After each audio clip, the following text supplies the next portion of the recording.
세상에 세입자 50대 여성 세입자한테 80대 건물주가 네.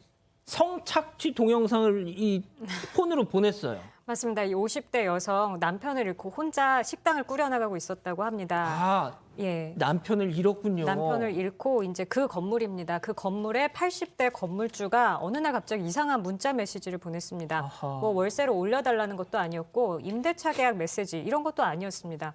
성착취물을 보냈는데 남녀의 성관계 영상이 아유, 들어있었습니다. 진짜. 아니 이게 소장님 이게 뭐예요 도대체? 아유. 이거는 희롱이죠. 네, 제가 봤을 때는 진짜 본인의 성적 욕구의 메시지를 보낸 거거든요. 이거 뭐 실수라고 얘기했지만 실수 아니죠. 이런 영상을 무슨 80세께서 뭐 실수로 보내세요. 그러니까 저는 이제 화가 나는 게 이 여성이 얼마나 당황스럽고 기분이 나빴을까라는 생각이 드는 거예요. 근데 이런 생각했겠죠. 저 사람이 남편도 잃고 뭐 이 시간에 혼자 있으니까 내가 이제 성희롱적인 어떤 메시지를 보내도 내가 건물주니까 감히 나한테 그런 걸로 반항하거나 따지지는 않을 거야라고 생각해서 한 번도 아니고 지금 여러 차례 보낸 것 같죠. 네. 이 양 변호사님 진짜 조물주 위에 건물주라고. 아니 진짜 이거 되게 정말 지금 소장님 말씀하신 것처럼 뭐 네가 어쩔 건데 남편도 없고 뭐 약간 그런 생각이 없었다고 분명 말해야겠지만 저는 아예 못 믿겠습니다. 근데 피해자 입장에서는 그래서 더 힘들었겠죠. 나를 이렇게 가볍게 그렇죠. 여겼던 게 아닌가. 여러 가지 면에서 뭐 좀 모욕적인 그런 생각, 그 성적 수치심은 당연히 들 수밖에 없고요. 그렇죠. 아까 박 수장이 얘기를 했지만 한 번 보내고 그친 것도 아니고요. 그러고 나흘 있다가 또 다시 이번에는 아예 자정 가까운 밤늦은 시간에 보냅니다. 그러니까 이 피해자 입장에서는 얼마나 이게 참을 수가 없었겠어요. 바로 경찰에 신고를 한 거죠. 그 자정쯤 저런 걸 보냈으면 그건 명백한 거 아닙니까 의도가? 졸려서 실수였다고 아마 또 주장을 하겠죠. 예, 알겠습니다. 그럼 여기서 오늘 세 번째 사건 체크포인트 짚어보죠. 진짜네요. 실수로 보냈다니까. 또 저랬네. 예? 손 변호사님. 네, 이 사건 보면은요. 만약에 고의로 했다면은 이건 범죄가 됩니다. 하지만 과실범 처벌 규정은 없어요. 따라서 실제로 정말 과실에 의해서, 즉 실수로 보냈다면 이거는 처벌 대상이 아닌 겁니다. 물론 민사적인 해결은 별개로 치고 형사적으로 범죄는 아닌 거죠. 따라서 그런 주장을 한 거거든요.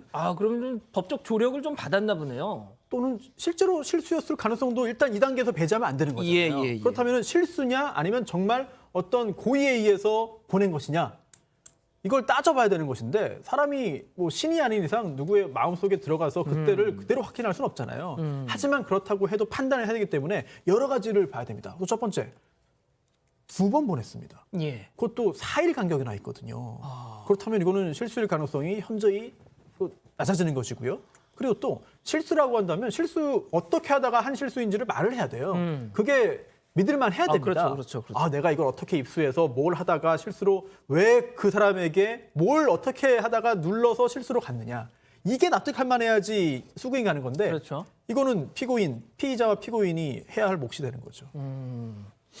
자, 그러면은 양 변호사님 이제부터는 어떻게 해야 되는 겁니까? 일단 이 사람은요, 사실은 실수였어도 정말로 실수였어도 법망을 빠져나가기 좀 어려운 지경에 처해 있었습니다. 어허. 왜냐하면 첫 번째로는 이 성적 수치심을 주는 영상이나 음성 같은 것들을 이 전송한 것 자체가 분명히 성범죄 처벌에 의한 특별법으로 처벌을 받는데 왜 제가 이제 실수였어도 처벌받을 수밖에 없냐고 말씀을 드렸냐면 네. 실수라는 건 뭐겠어요? 이거 다른 사람에게 예를 들어서 뭐 가까운 친구 이런 걸 주고받는 사이에 만약에 주고받았다 이러면 혹시 잘못 보내서 저 사람한테 보냈다 이런 걸 예. 그 통신 기록 같은 걸 보여줄 수도 있잖아요. 그렇죠. 근데 그렇게 해서 진짜로 실수로 보냈더라도 저 사람이 보낸 저 성착취물 중에는 딥페이크 영상이 있었어요. 그러니까 왜 유명인들 얼굴하고 음란 영상을 합성해서 만든 거 있잖아요. 요거는 다른 사람에게 그걸 보냈다고 할지라도 처벌받는 겁니다. 그렇군요. 그러니까 실수로 보냈어도 반포 목적을 가지고 보낸 것이라면 어차피 처벌받을 수밖에 없는 상황이었던 거예요. 자, 백 기자, 그래서 재판 지금 뭐 1심이 나온 것 같아요. 네, 일단 이 80대 남성은 성착취물을 보낸 거는 맞다. 그런데 실수였다라고 계속 주장을 했습니다. 그런데 재판부는 피해자로부터 용서도 받지 못했고 합의도 하지 못했다. 그렇지만 이제 80세가 넘은 고령이고 또 같은 전과가 없어서 징역 6개월에 집행유예 2년을 줬습니다. 이게 지금 피해 회복에 나서지도 않고 더군다나 이게 지금 잘못도 인정하지 않고 저희가 이제 사건 반장 진행하면서 꼭 이렇게 뭐 이 감형이 되는 게 뭐 피해 회복에 노력했고 또 그냥 뭐 반성도 하고 있고 그런 걸 전혀 안 했다는데도 왜 이렇게 솜방망이 판결이 나온 거죠? 재판부는 실수였다고 변명하고 있다면서 이제 비난을 했습니다. 저 실수가 아니라는 취지죠. 예. 게다가 이제 피해자에게 용서받지도 못했어요. 합의도 이루어지지 않았습니다. 그렇다면은 상당히 좀 엄한 처벌로 이어지지 않을까라고 생각하기 쉬운데 뭐 그렇게 할 수 있는데요. 하지만 전과가 없습니다.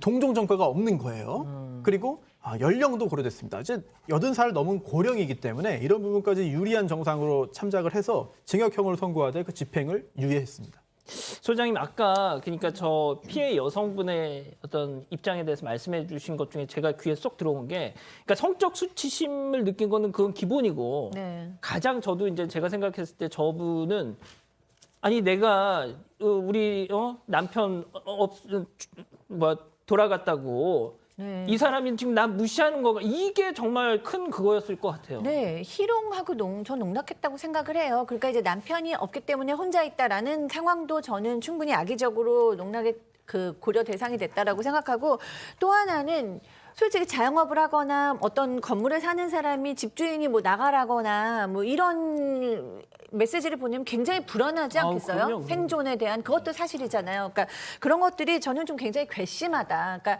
물론 뭐 80세가 넘었고 동종전과가 없기 때문에 뭐 참작이 됐다라고 얘기하시니까 법의 뭐 판단을 존중할 수밖에 없지만 사실 이제 80세 노인들이라고 해서 성적인 욕망이 없다고 생각하는 거는 정말 오해고 예. 그것이 좋은 의미에서도 80세 노인들의 건강을 위해서 좋은 의미일 수도 있지만 이렇게 악용될 수도 있다라는 거 그런 것들을 좀 더 깊게 고려할 필요가 있었지 않았나라는 아쉬움이 있습니다. 그러네요.